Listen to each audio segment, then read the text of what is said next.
అందరికీ నమస్కారం. అమ్మ మాట అమ్మాయి బాట ఛానల్కి స్వాగతం. కథ చెప్పుకుందామా? గెలుపెవరిది. రమణమ్మ భర్త చనిపోయాక నమ్మకస్తులైన జీతగాళ్లతో వ్యవసాయపు పనులు చేయిస్తూ అప్పటికింకా చిన్నవాళ్లైన 2 కొడుకుల్ని సాకుతూ వచ్చింది. వాళ్ళు చదువు సంధ్యలు నేర్చి ఎదిగి వచ్చాక తగిన సంబంధాలు చూసి 2కి పెళ్ళిళ్ళు చేసింది. కోడళ్ళు విలువైన సారె చీరలతో కాపరానికి వచ్చారు. రమణమ్మది కాస్త పెద్ద కమతం కావటం వల్ల జీతగాళ్ళు పొలం పనులు, పశువుల పోషణ చూస్తున్నా మిగిలిన పనులతో అత్తాకోడళ్లకు ఊపిరి సలిపేది కాదు. రమణమ్మ స్వతహాగా మంచి ఆరోగ్యం గల మనిషి. లోగడ జీతగాళ్లపైన అజమాయిషీ చేయడంతో పాటు ఇంటి పనులు ఆమె ఒక్కతే చేసుకుంటూ వచ్చేది.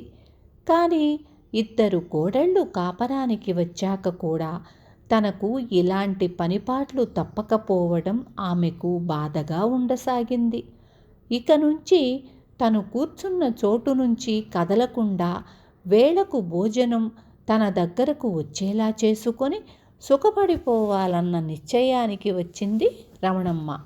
ఏ శరీర బాధ లేకుండా ఆరోగ్యంగా ఉంటూనే ఇలా తిని కూర్చోవడానికి కోడళ్ళు ఒప్పరన్న అనుమానం కలిగిందామెకు.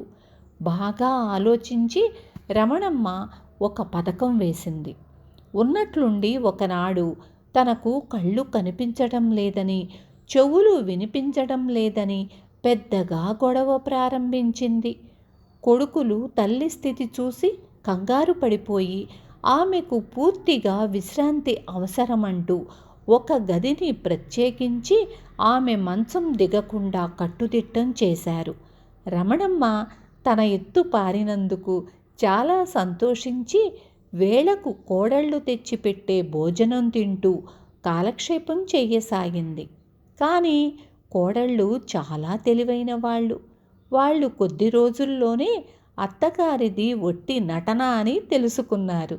అత్తగారంటే 2 కోడళ్లకు మంచి గౌరవం ఉన్నా ఆమె ఆడుతున్న దొంగ నాటకం మాత్రం చాలా చిరాకు కలిగించింది.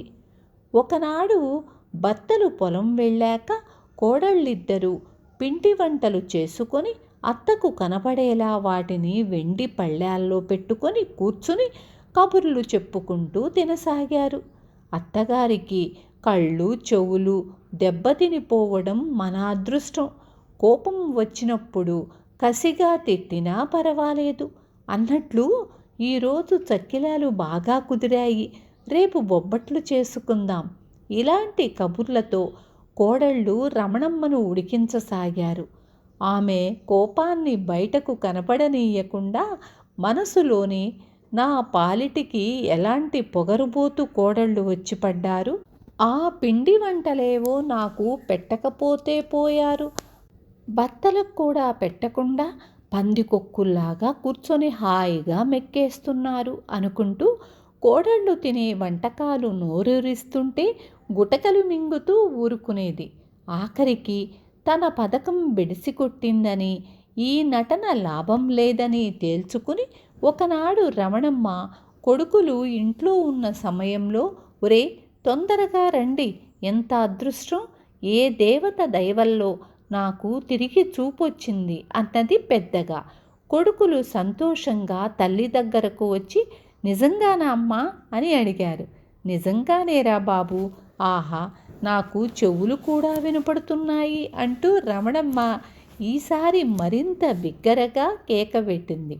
ఇంతలో కోడళ్ళు అక్కడికి వచ్చి మనం ఎంత అదృష్టవంతులం, ఓపిగ్గా ఇంటి పనులన్నీ చెయ్యగల ఆరోగ్యం ఉన్న అత్తగారికి హఠాత్తుగా చూపు పోవడం, చెవులు వినపడకపోవటం ఇన్నాళ్ళు ఎంత బాధగా ఉందో అని రమణమ్మను చెరొక చేయి పట్టుకొని అత్తయ్య ఇక ఈ గది మంచం వదిలేయండి, త్వరగా చావిట్లోకి వచ్చి కాస్త బియ్యం చెరగండి, అవతల పొయ్యి మీద ఎసరు మరిగిపోతోంది అన్నారు.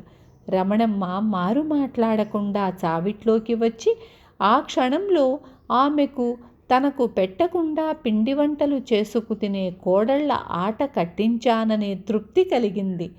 పనిచేసే ఓపిక ఉండి దొంగ నాటకం ఆడిన అత్తగారికి మరవలేని మంచి గుణపాఠం నేర్పామనుకుంటూ కోడళ్ళు సంతోషించారు. విన్నారు కదా. రేపు మళ్ళీ ఇంకొక మంచి కథతో మీ ముందుకు వస్తాను.